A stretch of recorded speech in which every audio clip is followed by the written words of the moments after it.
రెక్కలు ముక్కలు చేసుకొని అందిన కాడ అప్పులు చేసి పండించిన పంట చేతికొచ్చే యాళ్లకు తుఫాన్ వచ్చి నాశనం అయితే ఆ రైతు బాధ అంతా ఇంత కాదుల్లా.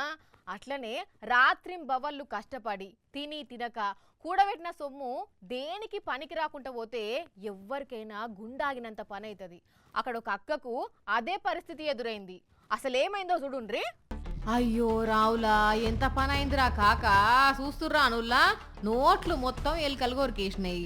1,00,000 కాదు, 2,00,000 కాదు, మొత్తం 12 లక్షలు. అందులో సగం నోట్లు దేనికి పనికి రాకుండా కొరికేసినాయి ఎలుకలు. ఉత్తరప్రదేశ్ రాష్ట్రం గోండా జిల్లాలో ఉండే ఒక ఆమె బంగారం కొందామని తన భర్తకు తెలియకుండా 8 ఏళ్ల నుంచి పైసలు జమ చేసుకుంటుందట. ఇప్పుడు ఒక ట్రంక్ పెట్టెలా దాచుకుందట. ఆయనతో ఇక బంగారం కొందామని ట్రంక్ పెట్టే ఓపెన్ చేసి కరెంటు షాక్ కొట్టినట్టు ఇసుకపడ్డది.